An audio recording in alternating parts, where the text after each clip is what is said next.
It's time for chapter 18 in Save Me a Seat. Joe. When I was a little kid, if I fell down and skinned my knee, my mom would kiss it to make it better. I thought it was magic, but I'm not a little kid and I don't believe in magic anymore. I decide to let my mom drive me to school, but we don't talk. At least I don't. Dad won't be getting home until late tonight, she tells me. You won't see him till tomorrow morning. I'm not in any hurry. Not that I don't miss my dad when he's on the road. I do. Sometimes we watch sports together and act like guys, burping and scratching and stuff. But it's been a while since we did that.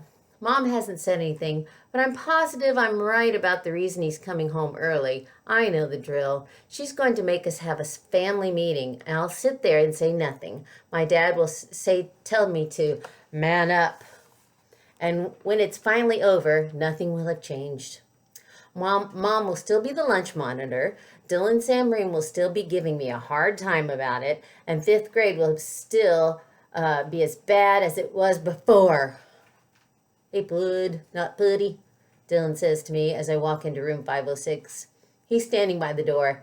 He's been waiting for me. Lucy Mulligan giggles which pretty much guarantees that the dumb joke will be following me around for a while. The funny thing about Lucy is that she and I used to be friends. We went to the same nursery school, and when we were little, and sometimes after school, we'd play together. She even had a sleepover at my house once when her mom and dad had to go out of town for a funeral. She wet the bed and cried. Aw.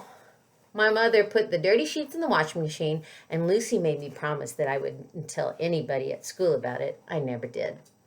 Dylan is about to say something else, but then his dark eyes slide to the left. There's that evil sparkle I know so well. I turn around to see what he's looking at. Ravi has just arrived with this green backpack and ironed blue jeans. For some reason, he's looking especially shrimpy today. His shoulders only come up to my belly button, which means I can actually look down and see the top of his head. Boy, he's tall. He's wearing the whitest sneakers I've ever seen in my life, and he's holding a square metal box with flowers painting on it. What's in the box? Dylan asks. Cookies, he says, for Mrs. Beam. I look at Ravi in his weird flat clothes, holding his flowery little box of cookies, and wonder if he realizes he's a zebra. Boys and girls, please take your seats, Mrs. Beam calls in the front of the class. Ravi walks up and hands her the box. My mother has asked me to bring you these, he says. They're Indian cookies. How sweet. Indian cookies? Ravi nods. Homemade, he says. When Ravi isn't looking, Dylan puts his finger down his throat and makes a gagging sound. Lucy Mulligan giggles. Sometimes I wish they'd just run off together and put us all out of our misery. Please tell your mother thank you for the cookies, Ravi, says Miss Beam. I'm sure to enjoy one tonight at home after dinner. Ravi turns and starts walking back to his desk. He looks happy, but I notice he's staring at my feet. He probably thinks I'm going to try to trip him. I wonder if he thinks I'm the one who swiped his mechanical pencils, too. After she finishes taking the roll call, Mrs. Beam tells us to do silent reading until it's time to go to gym. I pull up my book and turn to the place where I left off reading last night.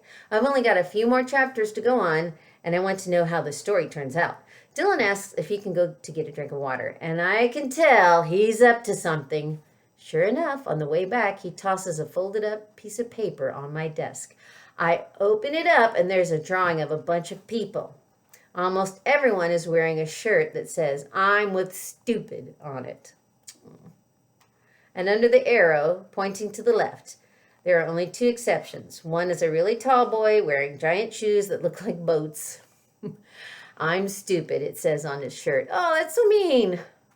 Next to him is a woman with a striped apron holding a dirty diaper with a bunch of flies buzzing around it. Her shirt says, I'm stupid's mommy. Oh, that's so mean. Another day off to another bad start. Oh, that is so mean. We're going to see how it develops. If Dylan Sam Ream is still going to torture poor Joe. The next chapter is going to focus on Ravi, though. We'll see how it ends up. Stay tuned.